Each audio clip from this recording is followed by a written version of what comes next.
Hey fam, welcome back to our channel. In the video Yamaha FZ 125cc வந்து அப்கமிங்ல launch பண்ண போறாங்க. Yamaha என்னடா சொல்ற, FZல 125cc அப்படி நிறைய பேர் கேப்பீங்க. ஆமாங்க, Yamahaல வந்து 125cc அப்கமிங்ல லான்ச் பண்ண போறாங்க. சோ இந்த பைக்கை பத்தி ஸ்பெக்ஸ் அண்ட் டீடைல்ஸ் ஃபீச்சர்ஸ் எல்லாமே இந்த வீடியோல பார்க்க போறோம் ஒன் பை ஒன்னா. சோ வீடியோ ஸ்கிப் பண்ணாம கடைசி வரைக்கும் பாருங்க, அப்பதான் உங்களுக்கு என்ன அப்படிங்கிறது புரியும். நம்ம சேனலுக்கு யாராவது சப்ஸ்கிரைப் பண்ணாம பார்த்துட்டு இருக்கீங்க அப்படின்னா மறக்காம கீழே உள்ள ரெட் கலர் சப்ஸ்கிரைப் பட்டனை கிளிக் பண்ணி சப்ஸ்கிரைப் பண்ணிக்கோங்க. அப்படியே பக்கத்துல உள்ள பெல் ஐகானை கிளிக் பண்ணி ஆளுங்கிற ஆப்ஷனை போட்டீங்கன்னா நான் போடுற வீடியோ எல்லாமே ஃபர்ஸ்ட் அண்ட் இன்ஸ்டன்ட்டா உங்க மொபைலுக்கு நோட்டிஃபிகேஷனா வந்துரும். சரி வாங்க வளவளன்னு பேசாம வீடியோக்குள்ள போலாம். நிறைய பேர் நான் இதை சொல்ல விட்டு ஆச்சரியமா பாப்பீங்க, என்னடா FZல 125cc அப்படின்னு. ஆமாங்க, இப்போ வரைக்கும் உங்களுக்கு நல்லாவே தெரியும் Yamahaல சேல்ஸ் அதிகமாக போயிட்டு இருக்கிறது இந்த FZ சீரியஸ் மட்டும்தான். இந்த FZல 150cc 149cc இருக்கும்போது இந்த அளவுக்கு சேல்ஸ் போகுது அப்படின்னா ஒரு நல்ல கமிட்டர் பைக்குங்க. உங்களுக்கு நல்லாவே தெரியும், ஒரு கம்ஃபர்டபுளான ஒரு ஃபேமிலி பைக்குங்க. நல்லாவே இருக்கும் உங்களுக்கு லாங் டிரைவ் பண்றதுக்கும். சரி, என்ன பவர் மட்டும் தான் கொஞ்சம் கம்மி. பவர் ஓரியன்டா என்னதாவது ஒரு டிஸ்அட்வான்டேஜா இருந்தாலுமே உங்களுக்கு FZயை பொறுத்த அளவுக்கு ஏகப்பட்ட அட்வான்டேஜஸ்லாம் இருக்கு. அதே மாதிரி தாங்க அந்த வகையில் இந்த FZ 125cc லான்ச் பண்ண போறாங்க. ஸோ இந்த பைக்கை பத்தி ஃபுல் ஸ்பெக்ஸ் அப்படியே ஒன் பை ஒன்னா பார்க்க ஆரம்பிக்கலாம். இப்போ Yamaha FZ 125 சொன்ன விட்டே நிறைய பேர் எப்படா வரும்னு எதிர்பார்த்துட்டு இருப்பீங்க. அதுல உங்களுக்கு ஒரு பெரிய ட்விஸ்டா என்னன்னா இந்த பைக்கோட பிரைஸுங்க. இந்த பைக்கோட பிரைஸ் வந்து அண்டர் 1 lakh லான்ச் பண்ண போறாங்க.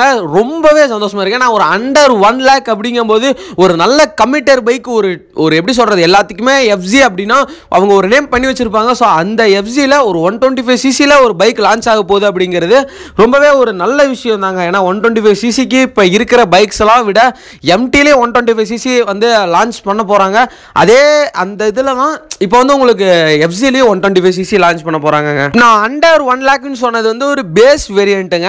பட் வந்து உங்களுக்கு டாப் எண்ட் வேரியன்ட் அப்படின்னா ஒரு 1,10,000 to ஒரு 1,20,000 வரைக்கும் எக்ஸாம் பிரைஸ் இருக்கலாம் உங்களுக்கு டாப் எண்ட் வேரியன்ட் அப்படிங்கும்போது. இந்த பைக்கோட இன்ஜின் ஸ்பெக் அப்படின்னு பார்த்தீங்கன்னா 124cc சிங்கிள் சிலிண்டர் உங்களுக்கு ஏர் கூல்டு இன்ஜின் தான் இந்த பைக்ல உங்களுக்கு அவைலபிளா இருக்க போகுது. இந்த இன்ஜின் ப்ரொடியூஸ் பண்ணக்கூடிய பவர் அப்படின்னு பார்த்தீங்கன்னா 11.7 ஹார்ஸ் பவரும் 10.8 நியூட்டன் மீட்டர் டார்க்கும் இந்த இன்ஜினால ப்ரொடியூஸ் பண்ண முடியும். இந்த இதில் அடுத்து ஒரு பெரிய அப்டேட் அண்ட் அட்வான்டேஜஸ் அப்படின்னா உங்களுக்கு 5 ஸ்பீட் மேனுவல் கியர் பாக்ஸ் கொடுக்க போறாங்க.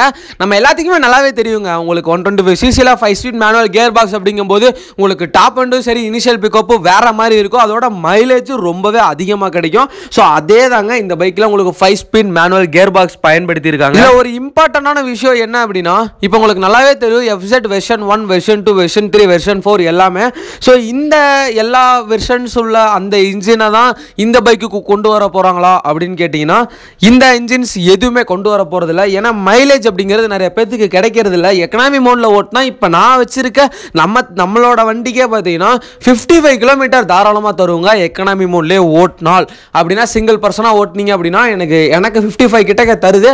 ஸோ நிறைய பேருக்கு கிடைக்கிது. பட் நிறைய பேர் என்ன சொல்றாங்க அப்படின்னா அவங்க மைலேஜ் கிடைக்கல அப்படிங்கிற மாதிரி சொல்றதுனால இவங்க வந்து ஃபேசர் அப்படின்னு சொல்லி ஒரு பைக் லான்ச் பண்ணாங்க. ஸோ யார் யாருக்கெல்லாம் தெரியும் அப்படிங்கிறது தெரியல. ஃபேசர் அப்படிங்கிற அந்த இன்ஜின் பிளாட்ஃபார்ம்ல இருந்து இந்த Yamaha FZ 125cc வந்து கொண்டு வர போறாங்க. என்னதான் FZ வந்து ஒரு பர்ஃபார்மன்ஸ் ஓரியன்டான பைக்கா இல்லாம இருந்தாலும் உங்களுக்கு ஒரு family comfort and mileage oriented பைக்கா தாங்க கொண்டு வர போறாங்க இந்த பைக்கையும். சரி, இப்போ இருந்து ஆல்ரெடி பைக்கே தெரியும். நம்ம பைக்குக்கே பார்த்தீங்கன்னா டாப் எண்ட் அவ்வளோக்கா இல்லை, ஒரு 128 to 130 போகுது. பட் நம்ம எந்நேரமும் 120ல ஓட்டிட்டு போறது கிடையாது. சரிங்களா, நம்ம வந்து எக்கனாமி மோடு 60 to 70 அந்த அளவு தான் மெயின்டைன் பண்ண போறோம்.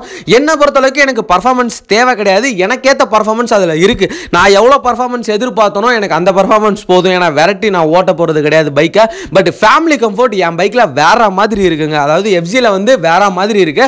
ஸோ உங்களுக்கு மைலேஜும் சரி ஃபேமிலி கம்ஃபர்ட் எல்லாமே பைக்கில் நல்லா இருக்குங்க. ஸோ ஓவராலாக இந்த பைக்கை பற்றி எல்லாமே சொல்லியிருப்பேன் அப்படின்னு நினைக்கிறேன். ஸோ இந்த பைக் மார்க்கெட்டுக்கு வந்துச்சு அப்படின்னா யார் யாரெல்லாம் வாங்குவீங்க அப்படிங்கிறத கமெண்ட் செக்ஷனில் கமெண்ட் பண்ணிருங்க. FZ ஃபேன் யாராவது இருந்தீங்க அப்படின்னா இந்த வீடியோக்கு ஒரு லைக்கும் பண்ணி விட்டுருங்க. ஓகே ஃபார்ம், நம்ம சேனலுக்கு யாராவது புதுசாக இருந்தீங்க அப்படின்னா கீழே உள்ள ரெட் கலர் சப்ஸ்கிரைப் பண்ண கிளிக் பண்ணி சப்ஸ்கிரைப் பண்ணிக்கோங்க. அப்போ தான் நம்ம போடுற வீடியோ எல்லாமே இன்ஸ்டன்ட்டாக நோட்டிஃபிகேஷனில் வரும். லவ் யூ கைஸ், அடுத்த போகிற வீடியோவில் பார்க்கலாம்.